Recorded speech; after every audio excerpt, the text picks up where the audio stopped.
Magandang umaga po sa ating lahat. Welcome po ang lahat sa pagsamba sa umagang ito. Bago po tayo magsimula, tayo muna ipakinggan natin ang salita ng Panginoon na mula sa Aklat ng Mga Awit, chapter 47, verse 1 to 2. Sabi po dito, magdiwang ang lahat ng mga nilikha. Pumalakpak kayong may awit at tuwa bilang pagpupuri sa Diyos na dakila. Ang Diyos na si Yahweh, kataas-taasan, ay dakilang hari, dapat na igalang. Siya'y naghahari sa sangkatauhan. Sige po, tayo'y manalangin. O aming Diyos na makapangyarihan sa lahat, aming Diyos na may lalang ng lahat ng bagay, ang Diyos na makapangyarihan sa lahat, maging sa aming mga buhay, tunay nga po kami ay nais namin na ikaw ay sambahin at pupurihin sa oras na ito. Dahil ikaw ang Diyos, Panginoon, na lagi naming nararanasan ang iyong kadakilaan at kapangyarihan sa aming mga buhay sa araw-araw. Na kailanman po, Panginoon, hindi ka po nagkukulang, hindi ka nagpapabaya sa lahat ng pangailangan namin. Kaya nais namin sa umagang ito na maibalik ang papuri at papasalamat at ang karangalan at kadakilaan sa iyo lamang, Panginoon. Kaya nais namin na maging karapat-dapat ang aming gagawing pagsamba, Panginoon. Kaya hinihiling po namin ang iyong pagsama at pangunguna mo po sa umagang ito at paglilinis mo po ng aming mga puso at pagpapatawad mo po ng aming mga kasalanan dahil ikaw po ang aming Diyos na mapagpatawad. Ikaw ang Diyos na naglilinis ng aming mga karumihan, Panginoon. Kinikilala namin, O God, ang iyong kapangyarihan at ang kadakilaan mo po sa aming mga buhay, maging sa iyong iglesyang ito.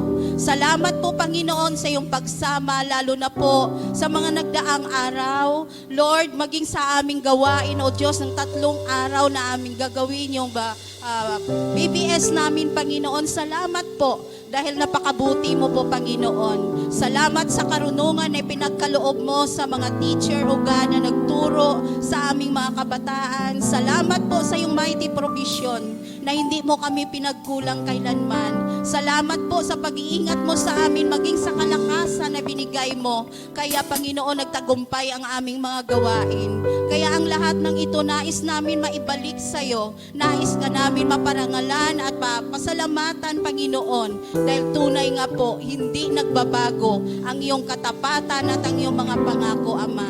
Ikaw ang Diyos noon, ngayon at magpakailanman. Kaya patuloy ka namin pupurihin at susambahin sa lugar na ito, Panginoon, at maging sa mga oras na ito. Kaya ang dalangin ko po, ang iyong pagsama at pangunguna sa iyong mga lingkod na gagamitin, simula sa aming praise and worship team, sa iyong lingkod na maghahayag ng iyong mga salita. Nais po namin, iniling po namin ang iyong karunungan at paggabay mo po.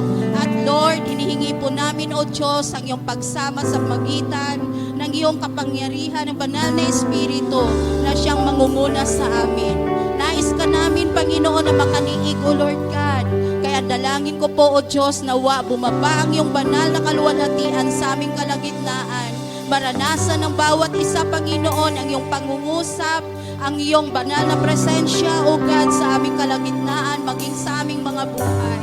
Lord, hindi kami, Panginoon, mabibigo sa umagang ito, O Diyos, dahil ikaw pa ang magbibigay ng katagumpayan sa lahat na aming gagawin at ang lahat ng aming gagawing pagsamba ay maging kaluguran sa iyong dakilang pangalan at sa iyong banal na harapan, Ama. Kaya, Ama, salamat po, Panginoon, sa iyong banal na pagkilos sa umagang ito. Salamat po sa iyong banal na presensya at sa banal na Espiritu, O God, na magtuturo sa amin at maghanda ng aming mga puso, Panginoon, para, Lord God, sa iyong mga salita na mahayag sa umagang ito. Nawa, maitanim ito sa aming mga puso, na sa aming pag-uwi ay taglay pa rin namin, Panginoon, ang iyong mga salita na ito, O Diyos, ang patuloy, Panginoon, na malakaran namin sa araw-araw na aming mga buhay upang maibalik namin ang kaluguran at karangalan sa iyo, Ama. Kaya salamat po, Panginoon. We declare, O God, victory, O Lord, sa umagang ito, sa pangalan ng aming Panginoong Jesucristo. Amen. Amen. Purihin mo ang Panginoon. Isang palakpak para sa ating Diyos sa buhay sa umagang ito. Yes, Lord, we are here to worship your name, to lift up your name, Panginoon. Panginoon. Pwede ho ba, pakibati mo na ang inyong mga katabi, pakisabi sa Kanya, magandang umaga sa iyo. Kasi ngayon ko na nakita yung iba, mga kapatid natin. Yung nasa likod mo, ayan, pakibati. Hello, welcome po sa inyo. Ayan, it's a great Sunday muli na meron tayo at magkakasama po tayo. Ano ho? Sabi nga ng panalangin ng Ate Mayan kanina, actually, ay maraming naibibigay at siya talaga yung giver sa atin mga buhay. Amen po ba ron? Naranasan natin ng Diyos sa nagdaang 1 linggo na ating buhay. Siguro ito naman yung panahon na tayo naman ang magbibigay sa Panginoon sa pamamagitan ng best na pagsamba na pwede natin ibigay sa Kanya. Tayo po ay tumawid at tayo po ay sumamba sa ating Panginoon. Bigyan natin ang ating puso, ang ating sarili para purihin mo ang ating Panginoon sa Panginoon. Tayo po tumawid.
Kumpleto na tayo.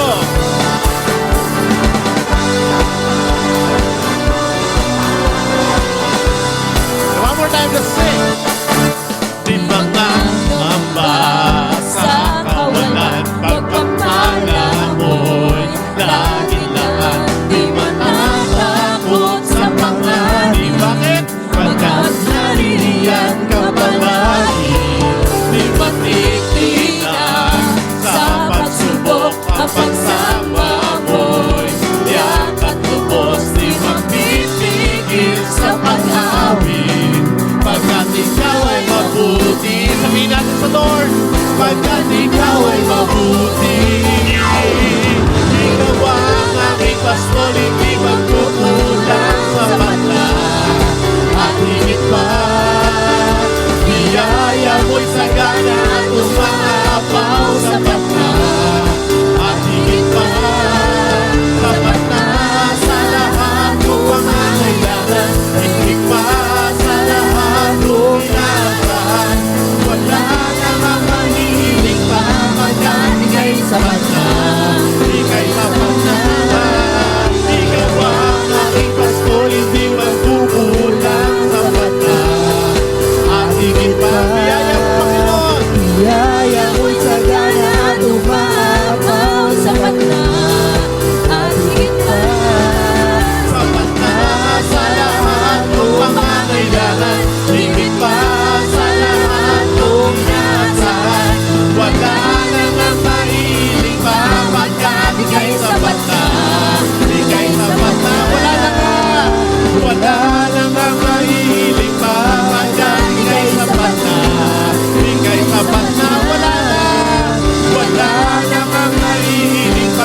sa pag-ibig mo. Langit at lupa sa'yo'y sumamba. O Diyos, purihin ka. Dakila kang talaga. One more time! Ang umawit at magpuri sa'yo, aking tugon sa pag-ibig mo. Langit at lupa sa'yo'y sumamba. O Diyos, purihin ka. Dakila kang talaga. Ikaw ang hinahanap ko sa buhay kong ito. Pag wala ka ay di makontento. Tuwing sumasamba sa'yo, sagot sa garan ng kasiyahan, tunay na nagdarama ko.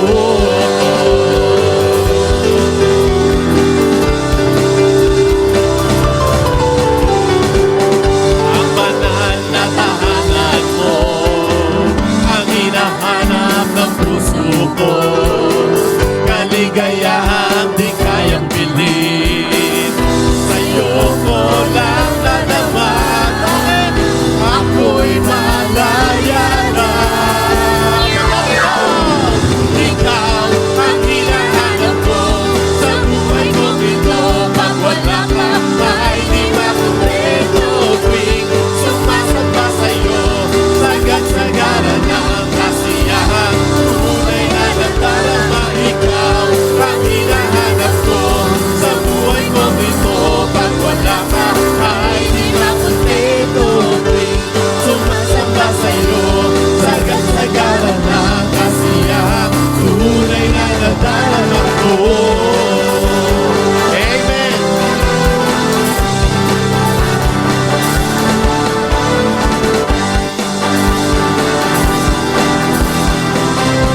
Okay, for the last time, let's sing. Ikaw ang hinahanap ko sa buhay kong ito. Pag wala ka ay di makontento.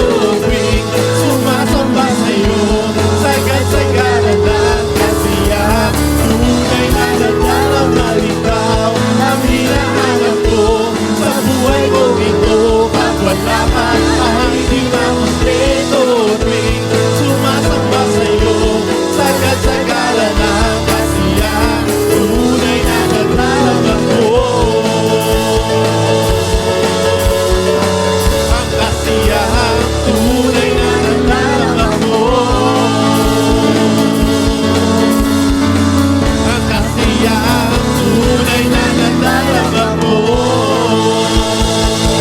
Kristo, wala na pong kukumpleto sa buhay na ito, kundi ikaw po lamang, Panginoon. Wala pong makapag-satisfy sa amin, Panginoon, maliban sa inyo po lamang. Ano man po ang aming gawin, ano man ang aming kalagayan, Panginoon, ano man ang aming mga sitwasyon ng buhay, hindi po ito, Panginoon, magiging ganap kung wala ka, O Diyos. Kaya naman po, hayaan mo na sa umagang ito, ang aming mga sarili, mailaan namin, Panginoon, para po sa inyo. Para ikaw ay aming awitan, para ikaw ay aming sambahin, para ikaw, Panginoon, ay aming makatagpo sa umagang ito. Naalala namin, O Diyos, sa iyong kabutihan sa bawat sa amin. Inaalala namin, Panginoon, na iyong pagsama, O Diyos. At ang pagsama mong patuloy, ang paglingap mo, ang maranasan namin, Panginoon, sa umagang ito. Habang kami ay sumasamba sa inyo, Panginoon, sa dako na ito.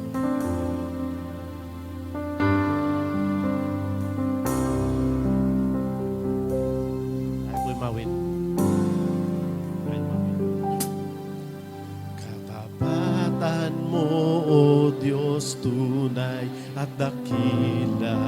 Pag-ibig mo, ang pag-ibig mo'y wagas at walang kapantay. Sa aming puso, sa aming buhay, papurit pagsambay, iaalay. Bukas, noon, ngayon, magpakailanman, luwalhatin ka. Minsan pa, awitin natin ang katapatan ng Panginoon sa ating mga buhay. Katapatan mo, O Diyos, tunay at dakila. pag-ibig mo, Panginoon. Ang pag-ibig mo'y wagas at walang kapantay sa aming puso, sa aming buhay. Papurit at sambay iyay. Bukas, noon, ngayon, magpakailanman, luwalhati na.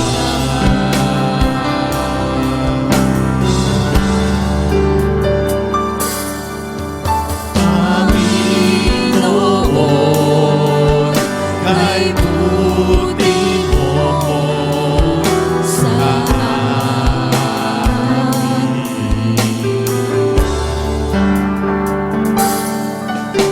ikaw lamang ang tangi ko sasambahin.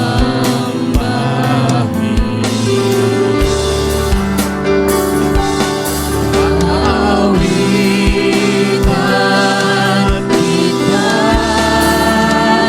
at pupurihin,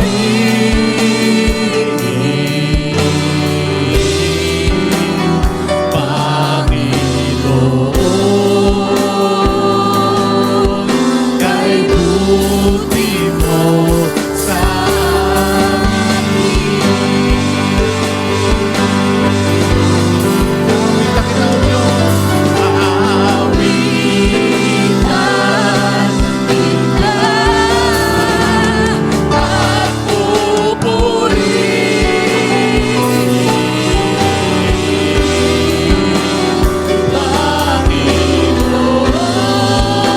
Panginoon, kay buti mo sa amin.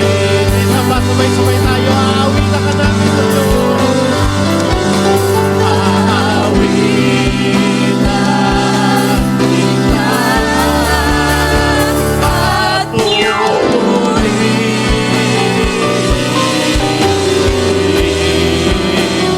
Panginoon, kay buti mo sa amin. O Panginoon, kay buti mo,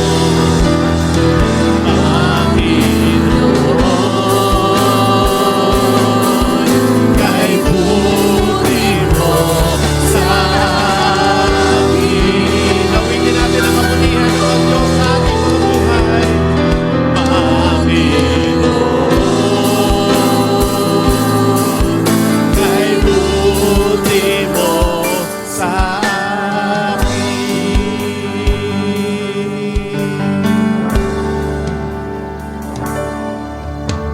Ako'y nagtitiwala sa iyo. Kalakasan ko'y nanggagaling sa iyo. Ako'y nagtitiwala sa iyo. Salita mo ang tanging sandigan ko. Minsan pa ako'y nagtitiwala. Ako'y nagtitiwala sa iyo. Kalakasan ko'y nanggagaling sa iyo.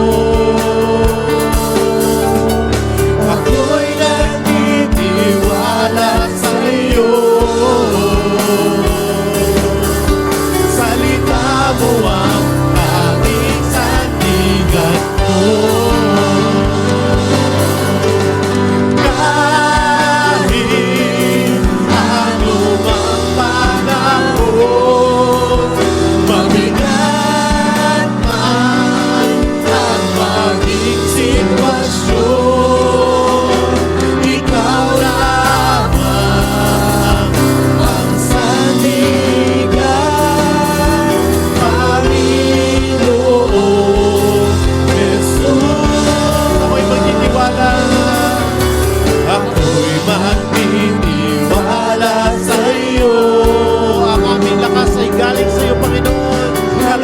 kalakasan ko'y manggagaling sa'yo. Ako'y magtitiwala sa'yo. Salita mo ang tanging sandigan ko. Ano man ang mangyari mo doon? Kahit anumang panahon, mabigat man ang maging sitwasyon, ikaw lamang ang sandigan, Panginoong Jesus. Ang pag-ibig mo, pag-ibig mo ay sapat. Awa mo'y para sa lahat. Kahit ako'y magkulang, salita mo ang tanging sandigan ko. Pag-ibig mo, Diyos, pag-ibig mo ay sapat. Ang iyong awa, Panginoon, para sa lahat.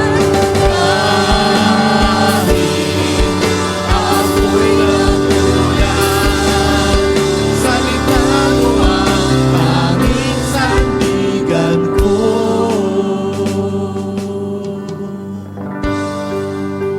Opo, Panginoon, sa umagang ito, ikaw ang aming nilalapitan, ikaw ang aming kinakapitan, Panginoon. Sa mga panahon ng panghihina sa buhay, narito kami, Panginoon, lumalapit kami sa inyo, Panginoon. You are the source of our strength, Lord God.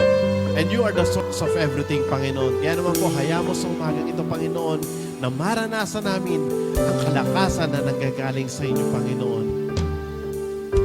Isa pa sa panghuling taon, ako'y magtitiwala sa iyo.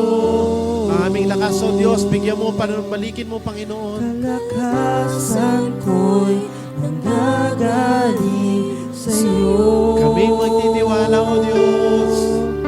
Ako'y magtitiwala sa iyo. Salita mo ang tanging sandigan ko.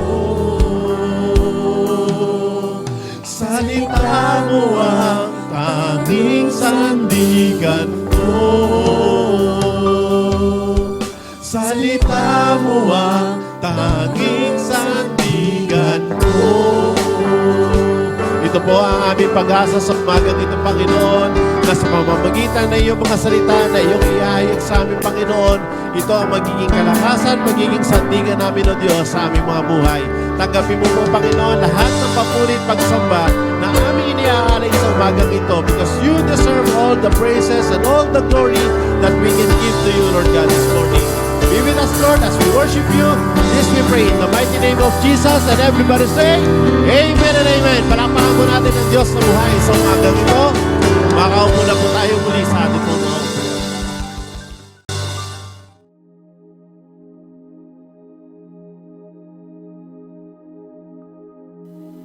Ayan po, purihin po ang Panginoon sa mga pagpapala na patuloy nating nararanasan sa bawat araw. Yan. Po na ang bawat isa ay mayroong kanya-kanyang pagpapasalamat sa Panginoon. At sa umaga pong ito, tayo po ay kumikilala sa lahat ng bagay na ginagawa ng Diyos sa ating pong mga buhay. Tayo po ay magpasalamat. Salamat po aming Diyos na mabuti at tapat sa aming pong mga buhay. Aming pong kinikilala, Panginoon, na ang iyong mga gawa ay siyang marapat na aming kilalanin, Panginoon, sa aming pong mga buhay. Tunay po na napakabuti mo. Hindi kayang sabihin sa aming mga salita kung gaano kalaki, kadakila ang iyong pag-ibig sa aming lahat, Panginoon. Salamat po sa mga nagdaang araw ng buhay ng bawat isa. Salamat sa mga taon ng kaarawan, anibersaryo na iyong ipinaranas, Panginoon, sa mga nagdiwang ng kanilang panibagong taon ng buhay. Salamat po, Panginoon, sa iyong pangangalaga sa amin. Sa bawat taon ng buhay, tunay po na pinapahayag mo at pinapadama mo sa amin ng iyong pag-ibig. Salamat po, Panginoon, sa kagalingan, kalakasan, sa karamdaman. Salamat dahil sa kabila ng pagkakaroon ng sakit, kami po'y patuloy mong binabangon, kami po'y patuloy mong pinapalakas, kinikilala, Panginoon, ang iyong pagsama sa aming mga buhay. Tunay po na ang kagalingan ay nagmumula po sa iyo, ang kalakasan ay nagmumula po sa iyo. Salamat po sa proteksyon, sa pag-iingat, sa mga paglalakbay. Salamat dahil sa aming paruot pa rito, patungo sa aming mga hanapbuhay, saan man kami natungo sa bawat araw, maging sa aming pagbalik sa aming mga tahanan, naroon po ang iyong pag-iingat. Salamat po sa iyong pagtugon sa mga panalangin. Tunay po na dumirinig ka sa mga prayers ng iyong mga anak. Salamat sa patuloy, Panginoon, na pagbibigay ng karunungan, ng patuloy na kalakasan upang amin pong madama at makita, Panginoon, ang lahat ng bagay ayon sa iyong kalooban, ayon sa iyong naisin. Salamat sa mga pananagumpay, sa lahat ng mga aspeto ng buhay na meron kami, sa pribilehiyong ibinibigay mo upang ma-enjoy namin yung aming buhay, sa mga pribilehiyong ibinibigay mo upang makamit namin yung anumang tagumpay maging sa aming mga hanap buhay. Salamat po sa mga ministerong ipinagkakaloob mo sa amin. Salamat po, Panginoon, sa nagdaang linggo kung saan naganap ang aming pong Vacation Bible School. Salamat sa buhay ng bawat isang anak mo na nagbigay ng kanilang buhay upang maging kabahagi. Ito man ay sa pinansyal o sa kanilang magagawa, sa kanilang mga pisikal na pangangatawan. Salamat dahil naniniwala kami na hindi nasasayang ang anumang magpapagal, lalo kung ito, Panginoon, ay para po sa iyong kaharian. Salamat maging sa mga pagsubok ng buhay na sa amin po'y dumarating. Hindi ko po alam, Panginoon, kung anong klaseng pagsubok meron ang bawat isa. Marahil yung ilan sa amin dito, Panginoon, ay nakakaranas ng iba't ibang testing ng buhay. Pero Lord, salamat dahil ikaw ang aming kalakasan. Kung kami magtitiwala sa iyo, Panginoon, katulad po ng aming inawit, ang kalakasan namin iyong ibibigay. Salamat po dahil hindi mo kami pinababayaan, pinapagtagumpay mo kami sa anumang mga pagsubok ng buhay. Mangyari nawa na sa pamamagitan ng pagpapatong ng kamay ng iyong lingkod, iyong igawad sa iyong mga anak na ngayon nagpapasalamat ng iyong pong basbas at pagpapala.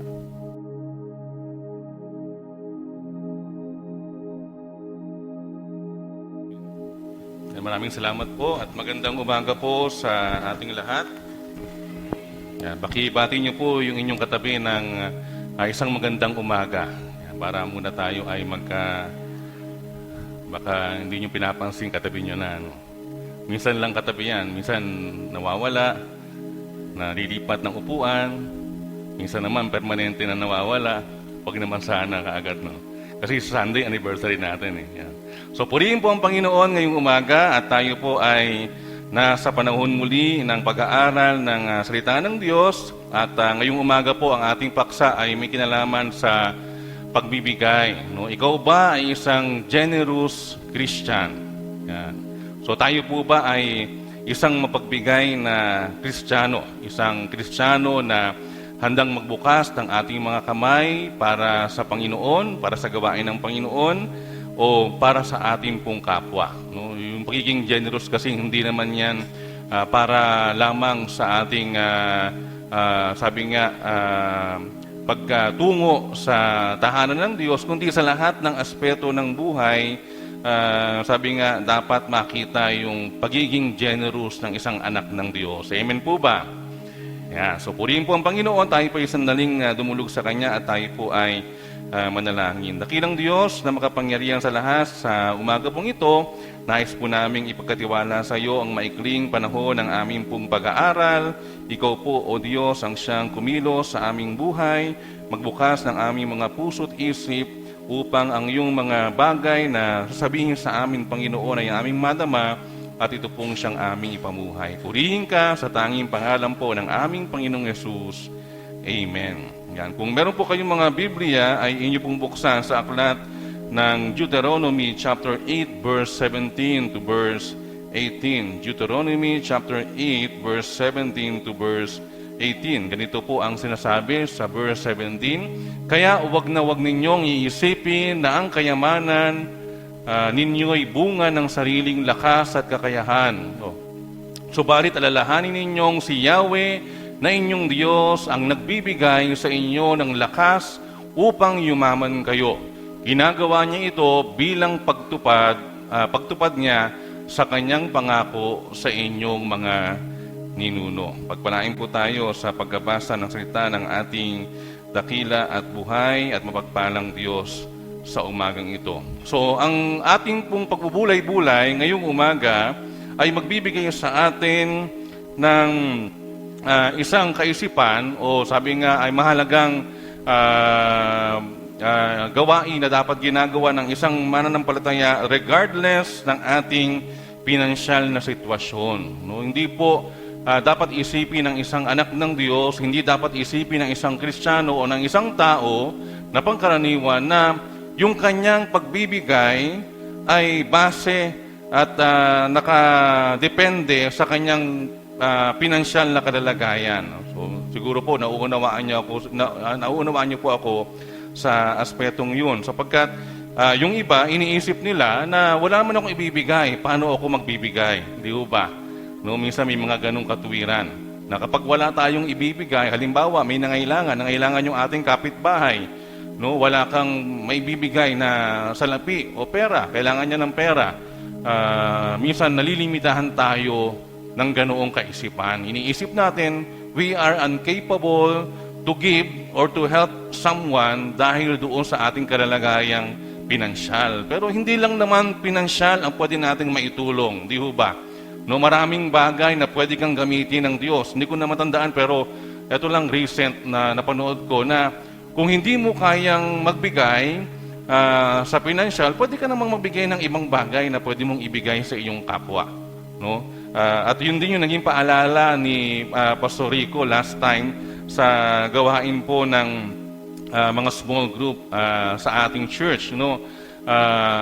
Sa mga small group leaders, mahalaga na meron din tayong nailalabas sa ating ministeryo. Kadalasan, material, pero may mga pagkakataon kung tayo ay limited, maraming bagay tayong pwedeng ipagkaloob sa ating mga pinangungunahan. So, ngayong umaga, gusto kong ating tingnan yung ilang mga biblical reasons o mga dahilan na galing sa Biblia kung bakit kailangan tayong maging tapat sa pagbibigay lalo sa gawain ng ating Panginoon. Kung bakit ba kailangan maging tapat sa pagbibigay lalo sa gawain ng Panginoon. So ngayong umaga, gusto kong ating tunghayan yung ilang mga bagay na magpapaliwanag nito upang mas maunawaan natin kung bakit ang isang Kristiyano ay dapat maging generous giver. Una, generous giving helps you to see God as your provider.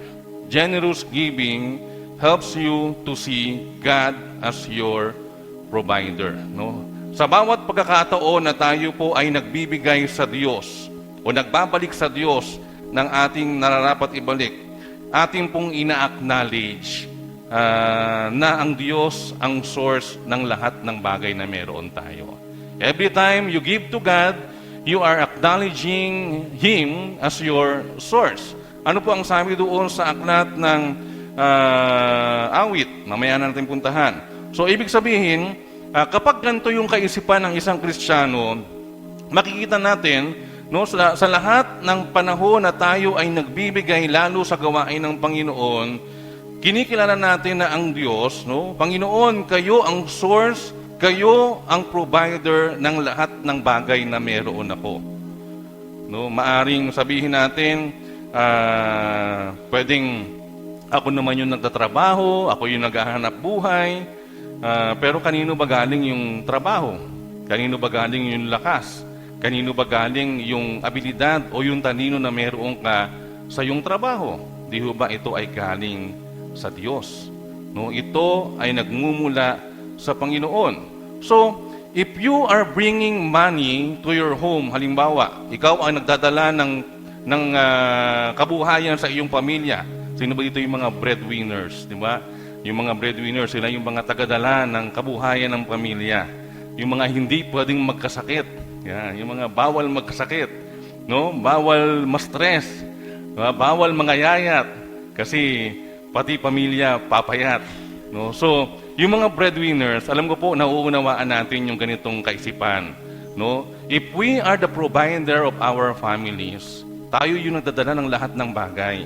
Tayo yung nagpapanik ng pera, tayo yung nagpapanik ng lahat ng pangangailangan o napuno sa lahat ng pangangailangan ng ating sambahayan. Pero dapat na maging kaisipan, no, lalo na ng mga providers ng family, na ang lahat ng bagay na ating iniaakyat sa ating pamilya, ang provider niyan ay ang Diyos. Amen po ba? No, ang provider niyan ay ang Diyos. No, hindi po maalis sa isip ko yung isang nag-viral tungkol naman doon sa pagtatapos sa eskwela, di ba? Na nakita nyo rin siguro yun sa Facebook yata. No? Bakit daw ina-acknowledge tuwing nagtatapos sa pag-aaral ang Diyos? Parang ganoon yung aking pagkakatanda. Bakit kailangang ibigay lahat sa Diyos yung acknowledgement? Ikaw naman yung nag-aral, ikaw naman yung nagtiyaga, ikaw naman yung nagpagal. No? Kaya ka merong achievements dahil nagsikap ka at matalino ka, no? So, bakit daw kailangang gawin na ilagay sa Diyos, ibigay sa Diyos yung acknowledgement? Pero alam natin yung sagot po doon, mga kapatid. Di ba? Lahat ng bagay, kahit iyan ay talino, karunungan at lakas, yung lahat ng bagay na yan ay galing sa ating Panginoon, o galing sa ating Diyos. He is ultimately our provider, no? He is our great provider, no? Sa terminology ng theology ay Jehovah Jireh, no? Our great provider. So, ano yung ating gagawin at dapat na maging kaisipan? No, kung ano man yung ipinagkakaloob ng Diyos sa atin, ay dapat nating kilalanin sapagkat ito ay nagmumula sa Kanya. No, ano pong sabi doon sa awit 24:1? Ang buong daigdig at ang lahat ng naroon ang may-ari si Yahweh na ating Panginoon. No, ang may-ari si Yahweh na ating Panginoon. Kaya nga dito kinikilala at sinasabi, no, na ang lahat ng bagay sa mundo ay galing sa Diyos. No, the earth belongs to the Lord. No, sa madaling salita, may-ari o pag may-ari ng Diyos ang lahat ng bagay sa mundo. We even belongs to the Lord. No, ang may-ari ng buhay natin ay ang Diyos. No, hindi ang nanay at tatay mo. Ang Diyos ang may-ari ng ating buhay. So, ang Diyos ang nagbibigay ng ating hininga. No, minsan man hindi iyan mabango, pero ang Diyos ang nagbibigay niyan. No?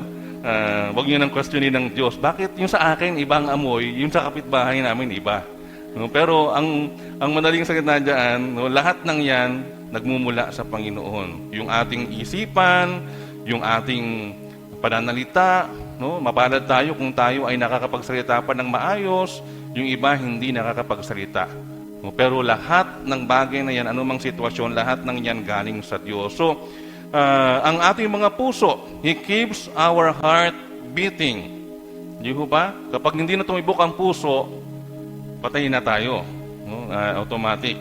Kapag hindi na tumitibok ang ating mga puso, ang Diyos ang nagpapagana ng lahat ng mga bagay na meron tayo sa ating katawan. So, mahalaga din na makita natin na ang lahat ng bagay, kahit ang mga material na bagay, ay nagmumula sa ating Panginoon. It is important to see God as our provider, or we will love the money or love ourselves or both. No?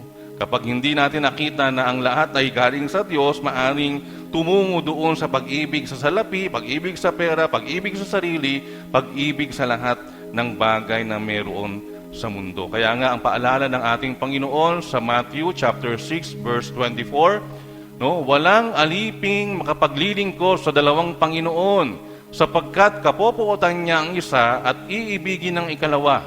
Paglilingkuran ng tapat ang isa at hahamakin ng ikalawa. Hindi ninyo maaaring paglingkuran ng pareho ang Diyos at ang kayamanan. So malinaw naman po ito mga kapatid, na ipinapakita sa atin ng Diyos, pinapakita sa atin ng Panginoon na ang generous giving ay nangangahulugan na tayo bilang mga anak ng Diyos, nakikita natin ang ating Panginoon bilang ating provider. No? Bilang ating provider. Siya ang siya ang pinagmumula ng lahat ng bagay na meron tayo sa ating mga buhay. Pangalawa, generous giving allows you to overcome financial fear or worry. Generous giving allows you to overcome financial fear or worry. No, ang ating buhay ay hindi naman lingid sa lahat ng mga bagay sa paligid natin, lalo kung ikaw ay magulang. No, kapag nabalitaan mo na ang lahat ay tumataas, no? Meron ng takot sa ating mga isip at puso. Halimbawa, recently ay nabalitang tataas ang gasolina. So yung mga may sasakyan, alam ko po, medyo kinakabahan tayo ng konti. No, kasi mahalaga sa atin yung gasolina. No, at kapag mababa, mas okay dahil hindi masyadong magastos. No, tapos nabalita din na tataas ang kuryente. No, although nakabingo tayo ngayong June dahil hindi muna tinuloy ng Meralco yung pagtaas. Pero ang sabi, sa mga susunod na buwan, maaring tumaas o kunin ng Meralco yung pagtaas unti-unti sa mga susunod na buwan. No? Kapag tayo ay nakakarinig ng mga pagtaas sa mga bagay na ito, yung mga nangungupahan, kapag tumataas ang upa, medyo nahihirapan din tayo at nag-iisip tayo ng marami dahil alam natin na napakahirap na tumataas ang lahat ng bagay samantalang tayo hindi tumataas. Di ba? Tingnan niyo yung mga katabi niyo kung tumataas o hindi. Di ba? Ang hirap. Lahat nagtaasa na pero tayo hindi pa tumataas. So lahat ng yan, nagbibigay yan ng takot sa isip. Ng takot sa isip at kalooban ng mga tao, lalo na ng mga magulang, no, siyang nagdadala ng pamilya. No, kahit yung mga, siyempre yung mga breadwinners, sila yung mga pangunahing natatakot kasi nababawasan na yung mga bagay na pwede na lang ialat sa mga bagay na pwede pang pagtuunan ng kanilang salary. So, dito sa ating talata, sa 1 Kings chapter 17, verse 13 to 16, makikita natin, 13 to 14, makikita natin ng ilang mga bagay at pahayag mula doon sa story ng isang balo at ng kanyang anak. No? Nung panahon na sila ay puntahan ng isang propeta ng Diyos at kung saan ay magdemand no? Na maghain ng kanyang makakain. Ito naman yung nasa kwento no? So, ang sabi po dito sa verse 13 ng chapter 17 ng 1 King, sinabi sa kanya ni Elias, "Huwag kang mag-alala. Pumunta ka na at gawin mo ang iyong sinabi. Ngunit ipagluto mo muna ako ng isang maliit na tinapay. At pagkatapos magluto ka ng para sa inyo." Verse 14 ang sabi, "Sapagkat ganito ang sabi ni Yahweh, Diyos ng Israel, hindi ninyo mauubos ang harina sa lalagyan at hindi rin matutuyo ang langis sa tapayan hanggang hindi sumasapit ang dakdang araw na papapatakin ni Yahweh ang ulan." No? Kung ganyan sana yung nangyayari sa atin, kapag pecha de peligro, di ba? Sana hindi maubos yung pera sa wallet ko hanggat hindi dumarating yung 15 o katapusan. No? Pero dapat natin at pwede natin panghawakan ang bagay na iyan sa buhay natin. Dito po kasi ay nagkaroon ng pag-aalinlangan ang babaeng balo. No? Nag-aalangan siya dahil kung ibibigay niya sa propeta ng Diyos yung katiting na naiiwan sa kanyang tapayan na harina at lulutuin niyang tinapay, wala na silang kakainin. Pero ang sabi ng propeta ng Diyos dito, katulad ng sinasabi ng Diyos, hindi matutuyuan ng langis ang tapayan at hindi mauubos ang harina sa lalagyan. Yun po yung sinabi ng Panginoon. At yun marahil yung nais i-impress ni Prophet Elijah doon sa widow woman. No? Na hindi mo dapat pag-alinlangan yung gagawin ng Diyos sa buhay mo. Hindi mo dapat pag-alinlangan yung iyong kakanin sa bawat araw o yung iyong kailangan. Yung kailangan ninyo ng iyong anak. No? Pero pakinggan mo ang sinasabi ng Diyos, hindi kanya pagkukulangin. Hindi kanya pagkukulangin. So, the woman obeyed and God provided. Di ba? No? As she made yung provision o yung provision na ibinibigay o hinihingi ng servant ng Lord sa kanya at maging yung kanyang kailangan at kailangan ng kanyang anak during that time. No? Nakita natin pinrovide ng Panginoon yung kanilang kailangan. Naalala ko po yung isang kabataan sa Bicol, no, yung ating kapatiran doon si Cathy, no, Catherine Sesmundo. May asawa na siya ngayon. No, nung siya ay bata pa, well-oriented siya sa tithing. No, ibig sabihin, yung kanyang magulang, yung kanyang nanay, yung kanyang tatay hindi masyadong na-attend sa church. Siguro dahil introvert, nahiyain, tapos naiiwan sa bahay kasi yung bahay nila parang ang layo niya ay 11 kilometers from the church. So sila ay nagtatransport pa patungo sa church. Unlike yung iba, naglalakad lang papunta sa church. So laging yung buong family, malimit, hindi kasama yung tatay. Pero may mga pagkakataong kasama yung tatay. So lumaki si Cathy o si Catherine na meron siyang magandang orientation sa pagbibigay. No, simula nung siya'y bata, yung kanyang baon, binabawasan niya yun ng 10%. Hanggang sa dumating yung time na nakapagtrabaho siya. Ang una niyang trabaho ay crew sa Jollibee. No? Talagang faithful tither si Cathy. No, nagbibigay siya ng kanyang ikapo. Ang sabi niya, ito yung bilin at turo sa amin ng aming magulang. No, nakita niya rin yun sa kanyang mga lolo't lola. No, lumaki siya na ganoon. No, kaya kahit gaano kaliit o gaano kalaki yung kanyang ibibigay o yung kanyang ibabalik sa Diyos, ibibigay niya yon. No, minsan ang ilalagay niya sa sobre niya ay barya. Kasi yun yung 10% ng kanyang baon sa isang linggo. No? So nasanay siyang ganoon. One time sa gawain ng church, no, hindi ko alam kung sa gawain ng youth, nag-testify siya about it. Ang sabi niya, yung aking ginagawa at yung aking nakasanayan na parang minana ko sa aking mga magulang ay nagpakita sa akin na hindi ako pagkukulangin ng Diyos. Hindi ako pagkukulang. Imagine, no, bata pa siya. Teenager pa lang, ha? Teenager pa lang siya noon, ganun na yung kanyang thinking. No? Teenager pa lang siya, nagtatize na siya. Babalik na siya ng kanyang ikapo sa Panginoon.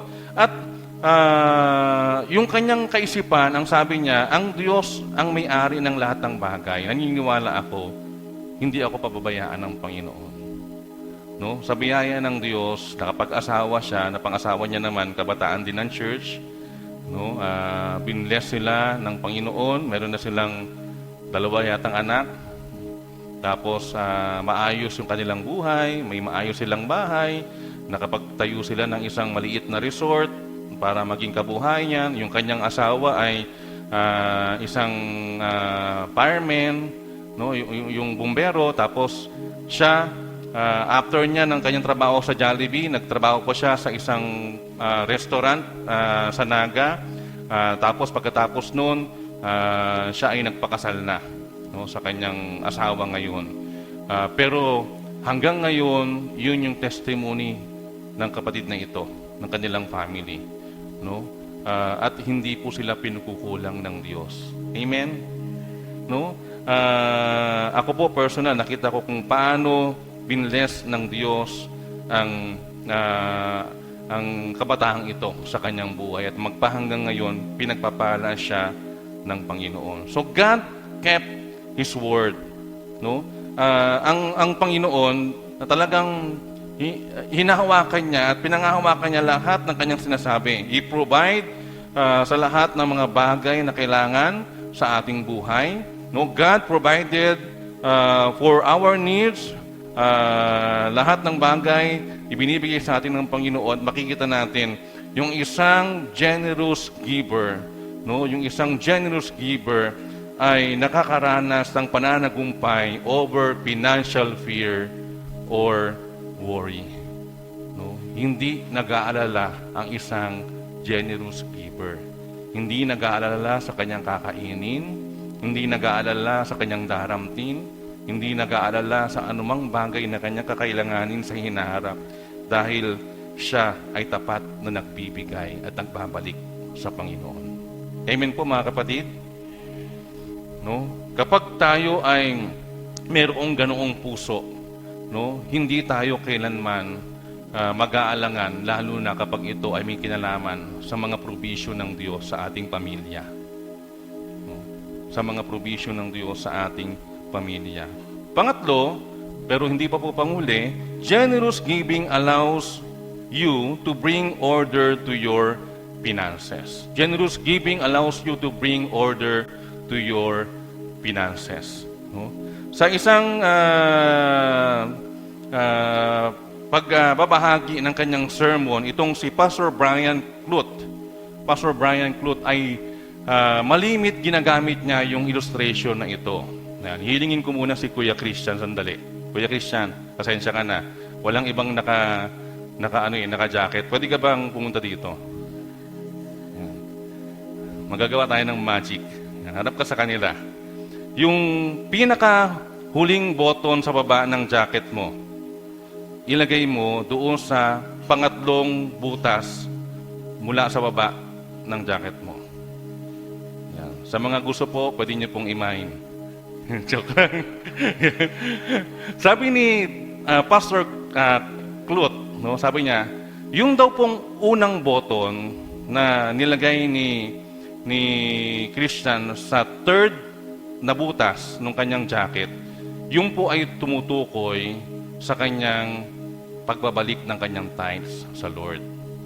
Tingnan niyo po ha, ano yung itsura nung jacket ngayon ni Kuya Christian? Ano po? Hindi pantay, hindi oriented, no, hindi tama. Hindi tama yung pagkakalagay. No, ang sabi ni Pastor Clute, kapag hindi tama yung iyong kaisipan, lalo sa pagbabalik sa Diyos ang nararapat, disoriented lahat ng bagay na mayroong ka financially.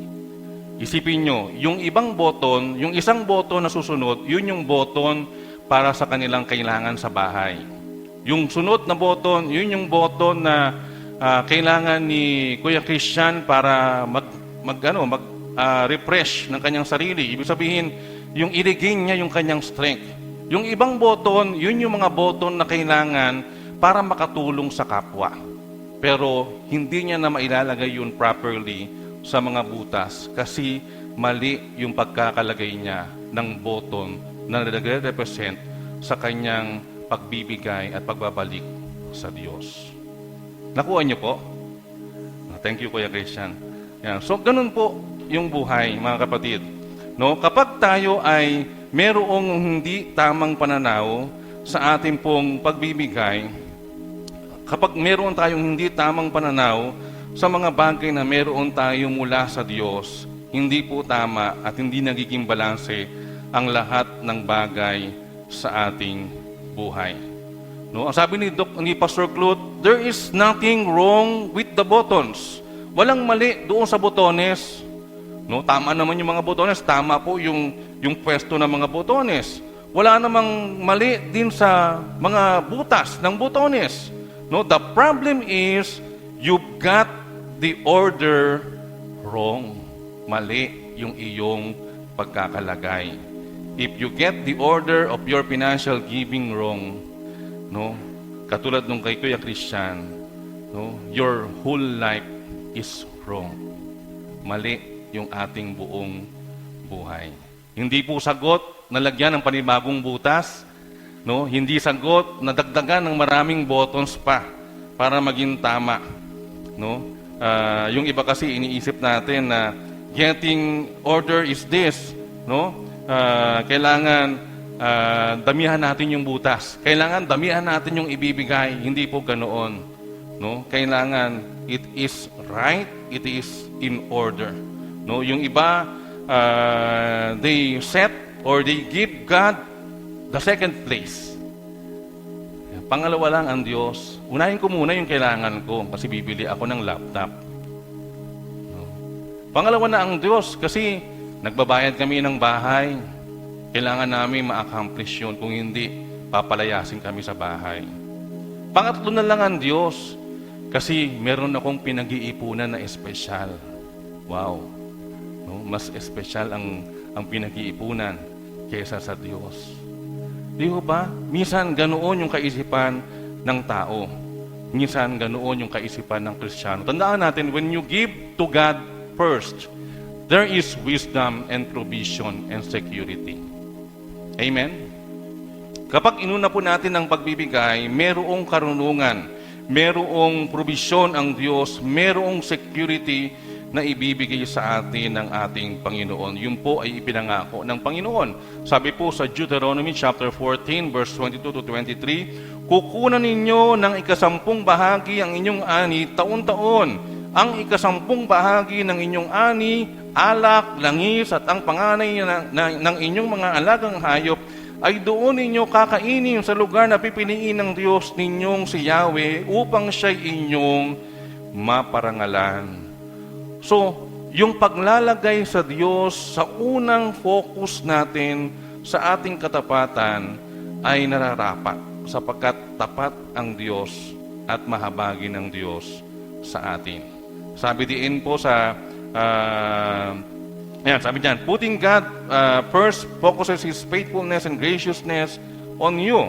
No? Yung unahin ng Diyos, makikita natin yung kanyang katapatan, yung kanyang kahabagan sa ating mga buhay. Sabi po sa Awit 37:5-6, ang iyong sarili sa Kanya italaga, tutulungan ganap kapag ikay nagtiwala. Ang kabutihan mo ay magliliwanag katulad ng araw kung tanghaling tapat.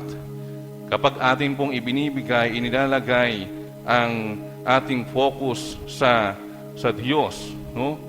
Sa lahat ng bagay, no? As we put God first, He will stretch you. He will stretch your insufficient resources. Minsan magtataka ka, bakit ganon? No? Konti lang, pero dumami. No? Parang yung kwento sa BBS, di ba? 5 tinapay at 2 isda, pero libo-libo ang nakakain. No? Himala po yun ng Diyos. Himala ng Panginoon yun. Pero yun po ang pangako ng Diyos na hindi natin dapat pag-alangan. No? Ang Diyos, pag kumilo sa buhay natin, kung tayo lalo ay tapat din at higit pa sa mga bagay na kailangan natin. No? As you put God first, He will stretch your insufficient resources. God will give you the grace to make some of your decisions na hindi tama nung una. At makikita mo, kapag inuna mo ang Diyos, lalo mo makikilala yung katapatan ng Panginoon sa buhay mo. Sabi po sa Malakay 3:10-11, alam po natin yan, dalhin ninyo ang nang buong-buo ang inyong mga 10 bahagi sa tahanan ng Diyos upang matugunan ang pangangailangan sa aking tahanan. Subukin ninyo ako sa bagay na ito kung hindi ko buksan ang mga bintana ng langit at ibuhos sa inyo ang masanganang pagpapala. Hindi ko rin hahayaang salantahin ng mga balang ang inyong mga pananim at mamumunga na ng sagana ang inyong mga ubasan. So, may pangako ang Diyos sa ating pagbabalik ng nararapat sa Kanya, especially po ng ating mga ikapo. No? Kaya nga po sabi sa Proverbs 3:9, no, parangalan mo si Yahweh sa pamamagitan ng inyong mga kayamanan at mula sa iyong mga pinakamainam na ani, siya ay iyo ring handugan. No, noon kasi talagang napaka-particular na mga tao sa mga ganyan. No, kung ito ay sa ani o sa anihin, kailangan yung pinakamainam. Kung sa hayop, yung pinakamalusog. Di ba? Kung sa lahat ng bagay na meron tayo, yung pinaka-espesyal. At yun po yung nais ng Panginoon Kung paparangalan natin siya, yung pinakamahusay, yung pinakamagandang maibibigay natin o may offer natin sa Kanya, maibibigay natin sa ating Panginoon. No? Sabi nga po, when you honor the Lord first, you are placing Him first in your life. Kapag ating pong binibigyang paggalang at parangal ang Diyos una sa ating mga buhay, ang ibig sabihin nun, inuuna natin ang Diyos. Amen? No? Inuuna po natin ang Diyos. And when you put Him first in your life, no? Katulad nung kay Kuya Christian na in-illustrate kanina, yung other buttons ng ating buhay ay pupunta sa kanyang dapat na lugar o sa tamang lugar. There will be order, there will be peace, there will be security. Naunawaan po ako ng mga faithful tithers, di ba? Kapag tayo ay faithful sa pagkakaloob at pagbabalik sa Panginoon, hindi po tayo pinagkukulang ng Diyos. No? Minsan o madalas sobra pa yung ating budget. Pero kung pag tayo ay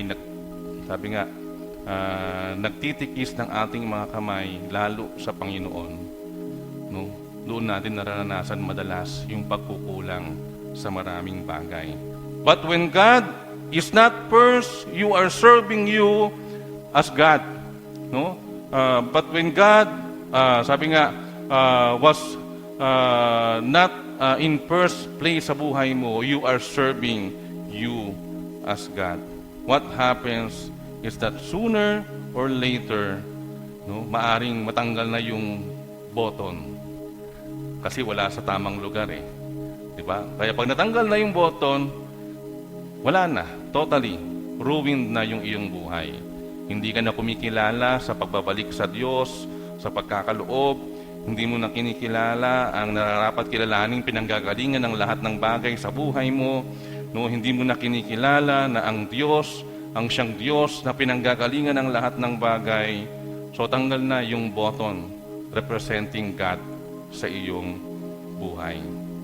No, pero ang sabi ng Panginoon sa Proverbs 23:4-5, huwag mong pagurin ang sarili sa pagpapayaman. Pag-aralan mong umiwas doon, sapagkat madaling mawala ang kayamanan. Ito'y simbilis ng agila sa paglipad sa kalawakan. Dahil napansin niyo yung 1,000 ang nakalagay, agila. Di ba? No, madalas yung mga mayayaman, liilbuhin ang laman ng pera. Pero madali yung lumipad. Kasi may pakpak yung agila. Hindi, joke lang. No, yun yung sinasabi ng salita ng Diyos. No, madaling mawala ang kayamanan. Bukod sa ito ay temporary. No, ito ay madaling mawala. Ito'y simbilis ng agila sa paglipad sa kalawakan. So dapat tama yung ating pananaw, lalo sa mga bagay na ating tinatangkilig at nagmumula sa Panginoon. Pang-apat, generous giving allows you to fight the dragon of materialism. Meron pong isang kwento tungkol sa isang hari, isang parang nobela. Tungkol sa hari na kung saan merong dragon na naninira o sumasalakay sa kanilang kaharian. No? Every time darating yung dragon na iyon sa kanilang kaharian, ang gagawin noon ay magbubuga ng apoy, tapos susunugin niya yung mga bahay doon sa kanilang kaharian, at pagkatapos paglabas ng mga nasa loob ng bahay, diretso kakainin niya yung mga taong yun. Ganun palagi kapag siya'y sumasalakay. So every time darating yung dragon na naghahanda yung mga tao, no? Marami silang bagay na pinaghahandaan at ginagawa nila iyon bilang paghahanda sa kapahamakan para hindi sila makain ng dragon, para hindi sila masunog, kahit mawala yung kanilang bahay, ang gagawin nila, sila ay maghahanda pa din bago dumating itong dragon na ito. Itong haring ito ay, sabi nga, humalili pa lang sa kanyang amang hari. No, ibig sabihin, siyang dating prinsipe at siya ay naging hari dahil yung kanyang ama ay matanda na. No? Pero ang naggagawa ng lahat ng mga bagay concerning sa pagsalubong o sabi nga pagtalo doon sa dragon ay yung kanyang amang hari, kasi yun yung merong mature na kaisipan At dahil siya medyo bata pa, no, pinaubayan niya sa kanyang tatay o sa kanyang ama yung pagdidesisyon. So, lahat ng kawal nila ay tinitipon ng kanyang amang hari, no? At halos araw-araw sila ay nag-uusap kung paano nila paghahandaan yung pagdating muli at pagsalakay muli ng dragon na ito. Pero ito pong hari o itong parang prinsipe pa lang siguro, no?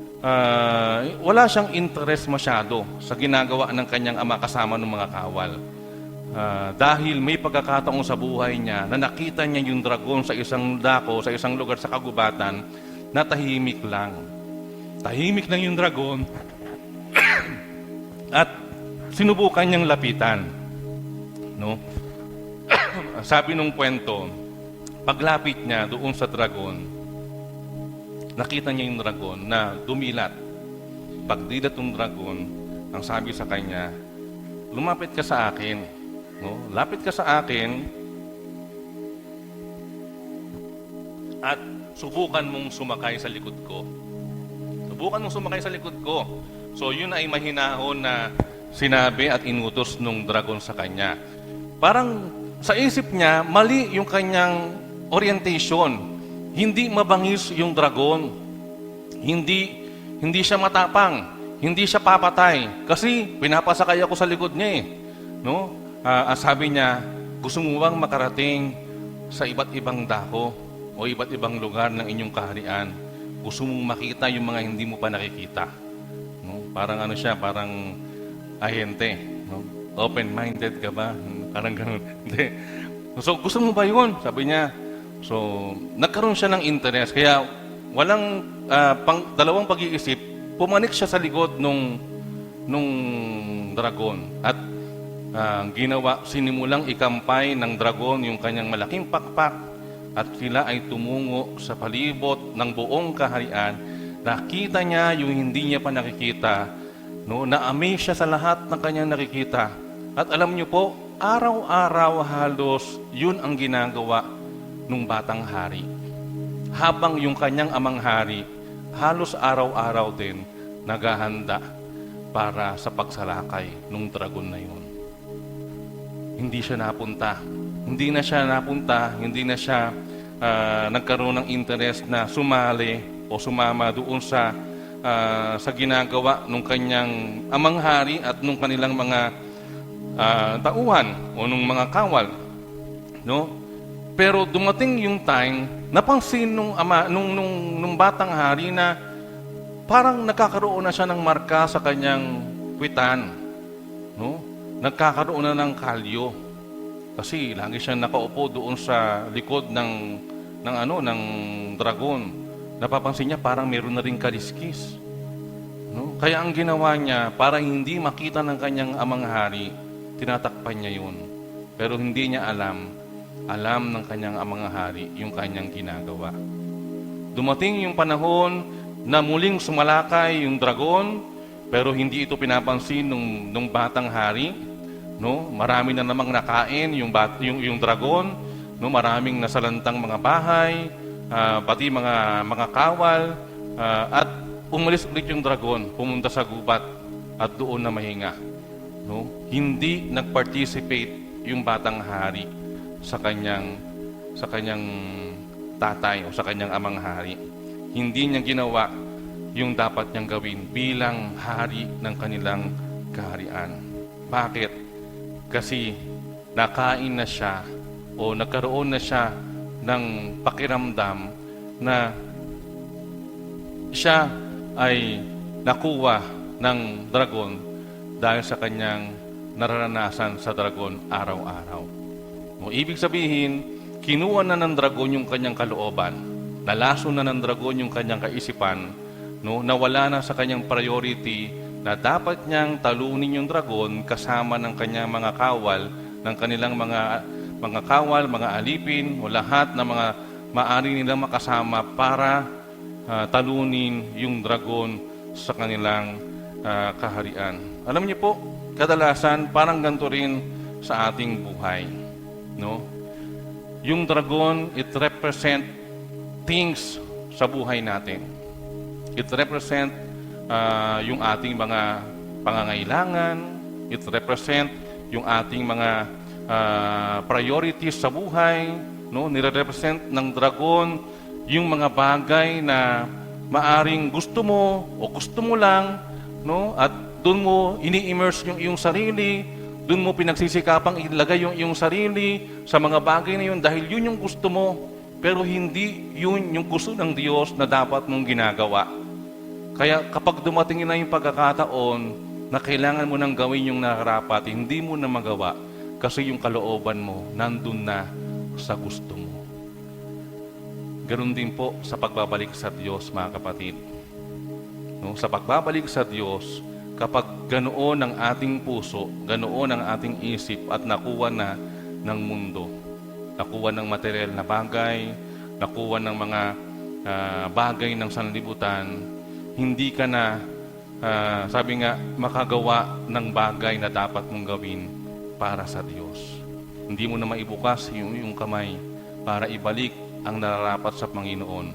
Hindi ka na makabukas ng iyong kamay para sa ministeryo ng Diyos na nangangailangan ng tulong.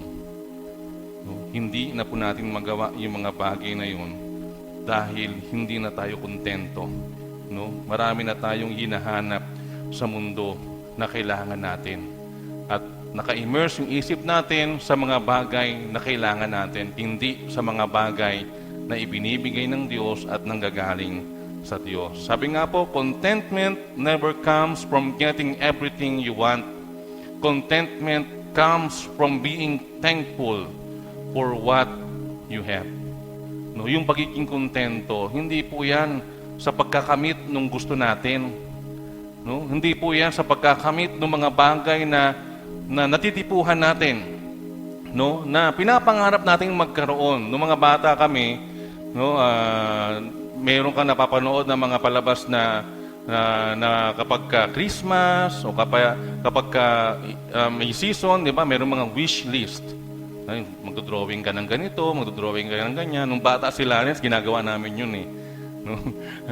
Nakikibata ako, nagdodrawing kami ng mga wish list namin this year. No, this year, ang prayer namin, gusto namin magkaroon ng ganito, ng ganyan. No? At yun, parang mamomotivate ka lang na mag-pray sa Lord lagi ng mga bagay na gusto mo. No? Pero tandaan po natin, yung kakontentuhan, yung kasapatan, it never comes kapag nakuha natin yung ating hinihingi. Bakit?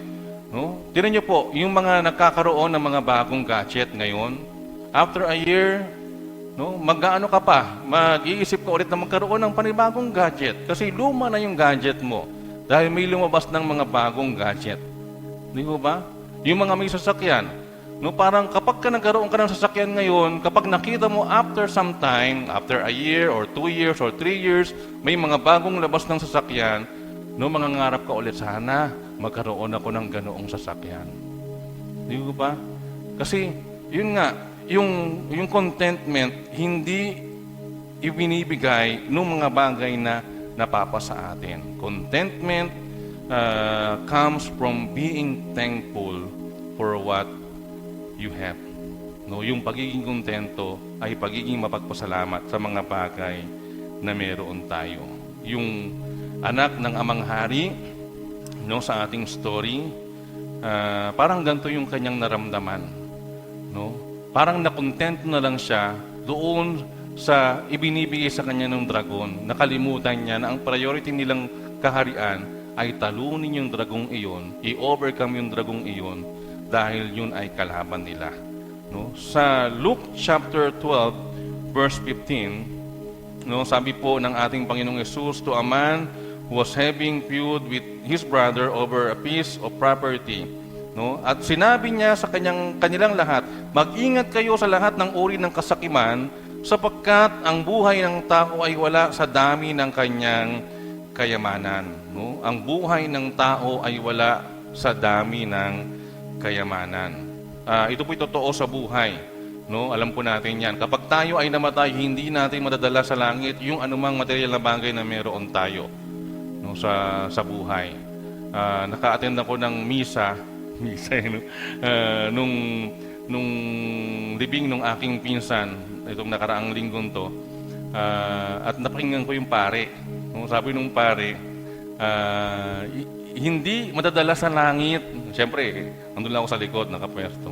No, hindi madadala sa langit yung anumang material na bagay. Kaya, yung mga tao na naglalagay ng, halimbawa, naglalagay daw ng pera sa kamay ng patay. No? Yung mga ganon, yung dadalhin pa sa hukay. May mga ganong kaisipan. Although yung iba naman, iniisip nila, swerte daw yun. No?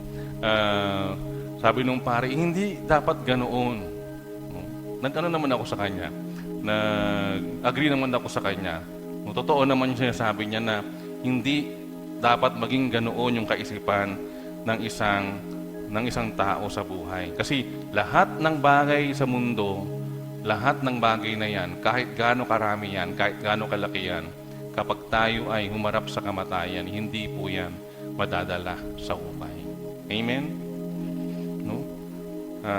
Kahit gaano karami yung ating pera, hindi po yan garantiya na tayo ay pupunta sa langit o tayo ay masaya na uuwi sa ating uuwian sa pagharap sa kamatayan. Sabi sa 1 Timothy 6:10, sapagkat ang pag-ibig sa salapi ay ugat ng lahat ng kasamaan. Dahil sa paghahangad na yumaman, may mga taong nalalayo sa pananampalataya at nasasadlak sa maraming kapighatian. No, nasasadlak sa maraming kapighatian. No, ang tanong sa atin mga kapatid, is your love for money causing you to hold on to it tighter than you should? Baka naman love natin yung pera, kaya ayaw nating ibukas yung ating mga kamay para ibalik yung nararapat ibalik sa Panginoon. Di ba? Nakakabili tayo ng bagong gamit, nakakabili tayo ng mga bagong bagay, pero ayaw nating ibigay sa Diyos yung dapat na ibalik sa Diyos. Kahit alam nating siya yung may-ari ng lahat ng bagay na meron tayo. Paano kaya pag ang Diyos ang nagkuripot? Di ba? No? Yung logic na lang na yun eh. Paano kaya pag ang Diyos na ang nagtipid? Pag ang Diyos na ang nagsara ng kanyang kamay na ang sabihin niya, ay ayokong ibigay ito kay ganito, sa anak kong ito. Kasi hindi naman siya marunong kumilala na ang lahat ng bagay na meron siya ay nagmumula sa akin. Ibibigay ko na lang to doon sa isang anak ko na appreciative sa mga bagay na meron siya. Mga kapatid, madalas ganun po yung pananaw ng isang tao sa maraming bagay, lalo sa mga bagay na ating tinatangkilik. No, tandaan natin na yung mga bagay na meron tayo ay hindi sa atin. Sabi nga sa Proverbs, di ba? Ang pagpapala ni Yahweh ay kayamanan na walang kasamang kabalisahan. No? Yung pagpapala ni Yahweh ay kayamanang walang kasamang kabalisahan. Hindi ka dapat ma-stress kung magbibigay ka ng iyong tithes, magbabalik ka ng iyong tithes. Hindi ka dapat ma-stress kung tutulong ka sa gawain ng Panginoon. Hindi ka dapat mag-isip kung ipuprovide mo yan para sa pagmimisyon. Bakit? Kasi galing yan sa Diyos. Ang Diyos ang may-ari ng mga bagay na yan. Ang Diyos ang magkakaloob, magbabalik ng higit pa, no, hindi lang sapat sa mga bagay na ibinibigay sa atin ng ating Panginoon. Meron pong isang katotohanan sa buhay. No? Halimbawa, naalala ko si Pastor Jimmy, naalala ko yung kanyang kwento noon. No? May mga pagkakataon daw, no? Siguro sa atin na lang, may mga pagkakataon sa miyembro ng church na ang kaisipan ganito. No? Dahil tayo naman ay binibless ng Lord ng pera, bibili tayo ng bagong rep. Yan, bibili tayo ng bagong rep. Kasi luma na yung rep natin eh. No? Yung luma, bibigyan na natin sa church. Isang ganon, di ba? No? Ibibigyan natin sa church. Yung luma mo, malakas na sa kuryente yun. Tapos sirain pa, di ba? Tapos pagbukas mo pa, parang shake, rattle, and roll. Gumaganon-ganon yung ilaw. Diba? Yung ganon. Minsan ganon yung kaisipan ng tao. Kung gusto kong mag-donate sa church, pero ang i-donate natin, hindi yung bago. Ang ibibigay natin, yung Yung luma, yung pinaggamitan na natin. No? Kayo ba mga kapatid, halimbawa, bibigyan kayo ng t-shirt. No? Ang ibibigay sa yung t-shirt, nung magbibigay, ay yung ginamit niya na. Yung may amoy. No? Susuotin niyo po ba yun? Di ba hindi? Parang ayaw natin, parang nag-aalangan tayo. No? Ganon din po dapat ang maging kaisipan ng isang anak ng Diyos, lalo sa pagtrato niya sa mga bagay na kanyang tinatangkilik. Ang dapat at nararapat na ibinibigay sa Panginoon ay yung pinaka-espesyal sa buhay natin. No, ang dapat at nararapat ibalik sa Diyos ay yung pinaka-nararapat ibigay sa Diyos. Yung pinaka-mabuti, yung pinaka-maganda, yung pinaka-dapat na ipinagmamalaki sapagkat yung ating pagbibigyan, yung ating pagmamalikan ay walang iba kundi ang Diyos na pinanggagalingan ng lahat ng bagay na meron tayo sa ating buhay. Sabi po ni Randy Alcorn, no, too often we assume that God was increase our income to increase our standard of living. Marami daw mga pagkakataon, ina-assume natin na kapag ang Diyos binibless tayo, no, pinapataas yung ating income, binibless tayo, no, tumataas yung ating salary sa ating company, sa ating hanap buhay, sa ating trabaho. Ang iniisip ng maraming tao, I have to increase also my living, standard of living. So kung dati ay nagko-commute lang ako, bibili na ako ng kotse o bibili na ako ng magandang sasakyan para pagpunta ko sa aking trabaho ay maganda yung aking sasakyan at maayos. Kasi binilas naman ako ng Lord ng pagtaas ng sweldo. Ang trabaho niya, siya, kargador sa palengke. No? Ganoon. Minsan ganoon, di ba? Minsan yung kaisipan natin, pag tayo ay iniingkisan ng Lord o binibless ng Lord ng pagtaas sa ating income, dapat mag-increase din yung ating standard of living. No? When His stated purpose is to what? Increase our standard of giving.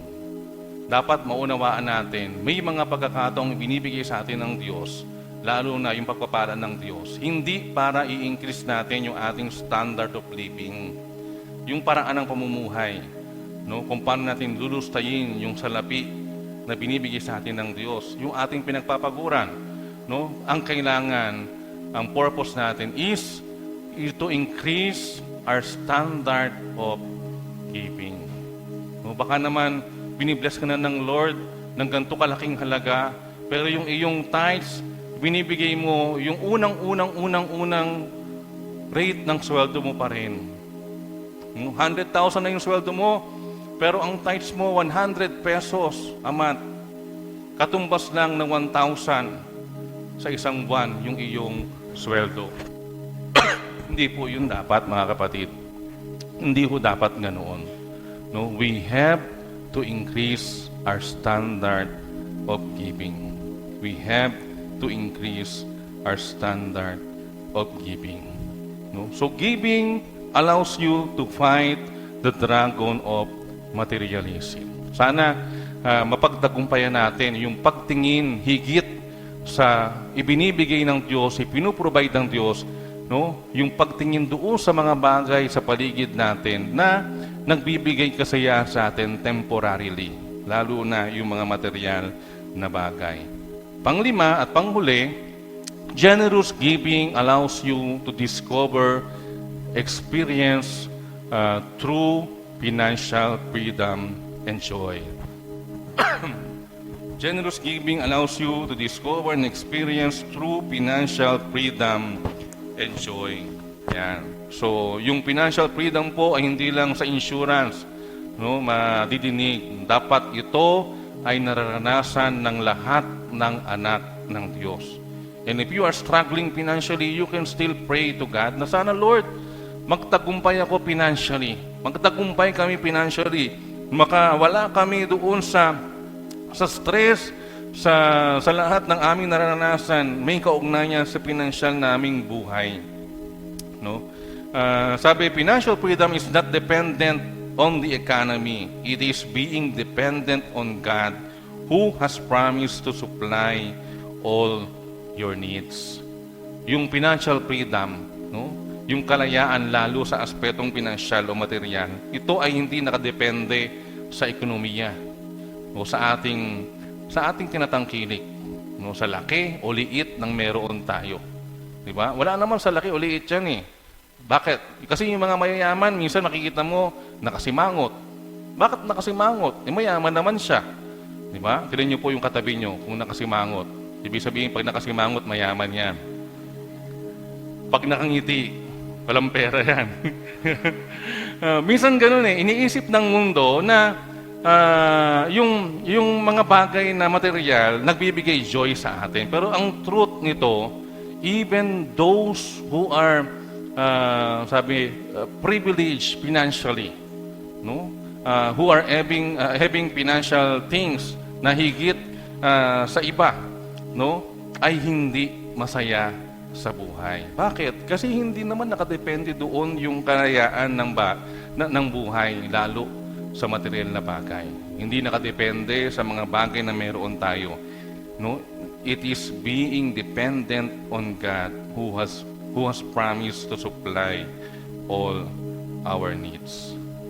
No? Ito'y nakadepende sa Diyos na pinanggagalingan ng lahat ng bagay na meron tayo sa buhay. So, let Him be first in your life and demonstrate this priority in your giving.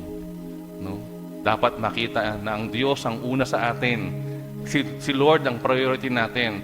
Si God ang ating inuuna sa lahat ng bagay. And let us demonstrate that sa ating pagbibigay. No? Amen po ba?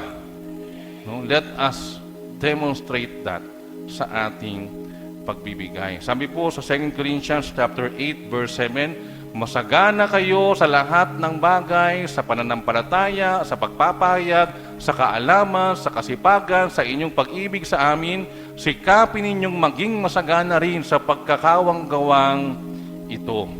Yan, para po yan sa mga naglilingkod sa Panginoon, no, sa abot ng kanilang makakaya.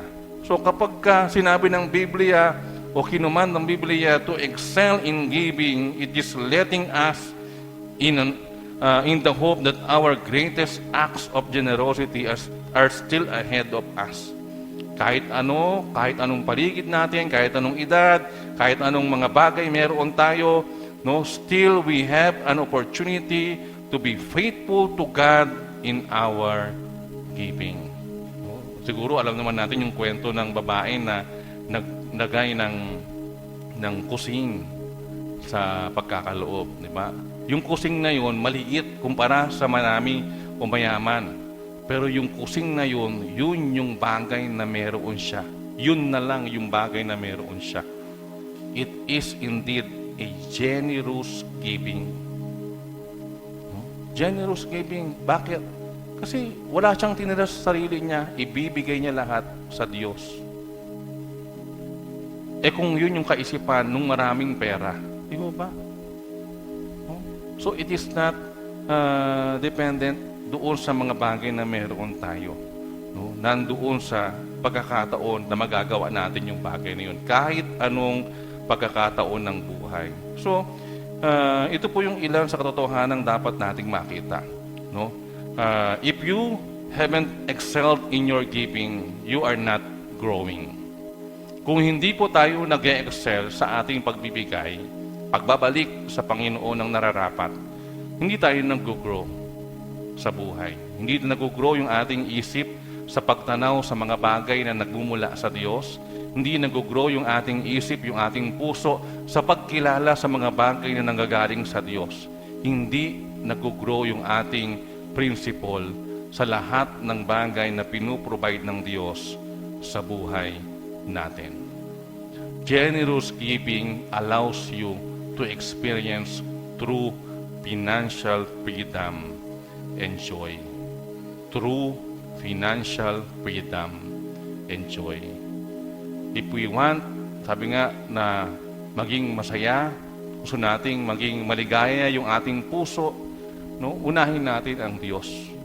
No? Unahin natin ang Diyos sa lahat ng bagay na meron tayo sa ating buhay. Sa lahat ng bagay na meron tayo sa ating buhay. No? Masarap na kapag ikaw ay tumatanggap ng iyong sweldo, inuuna mong tanggalin yung nararapat para sa Panginoon. Napapractice niyo po ba yon? Di ba?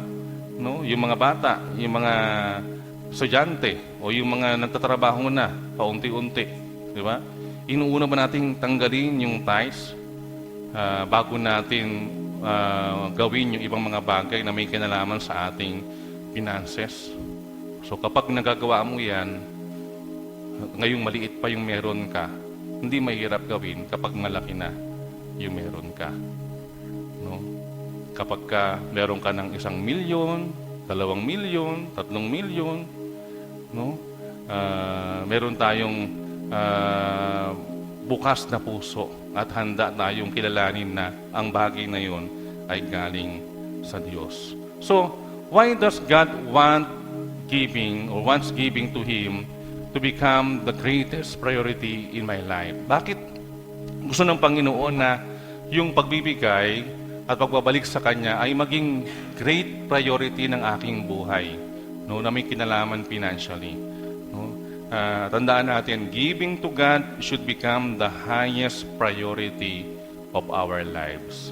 No, ang pagbabalik, pagbibigay sa Diyos ay siyang dapat isa sa mga highest priority natin sa ating buhay concerning God's provision. Because God wants us to learn to become generous.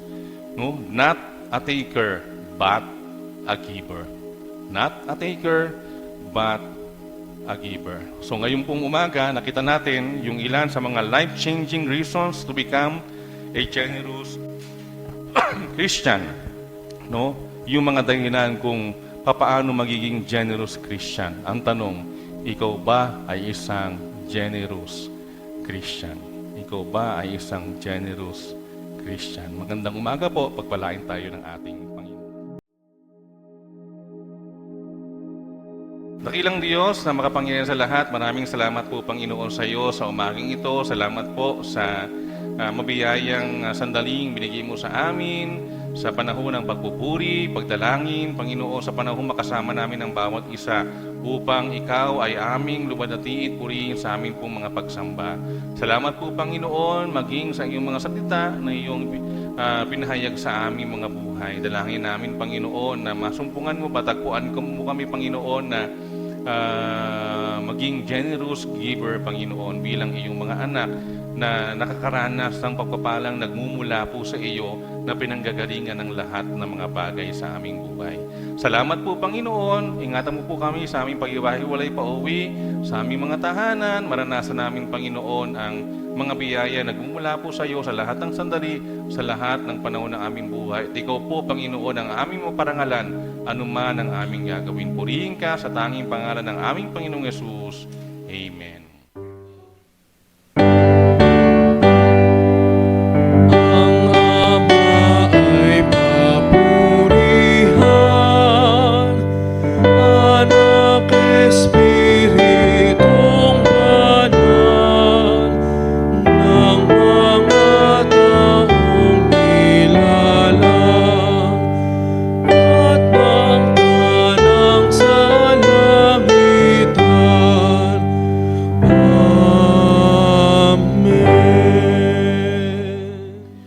Pinakamamahal, naway sumaating lahat ang pagpapalang ng Panginoon sa Kristo, ang walang hanggang pag-ibig ng Diyos Ama, ang pagkikipisa at kaaliwan, buhat sa banal na Espiritu, mula ngayon at pagpasawalang hanggan.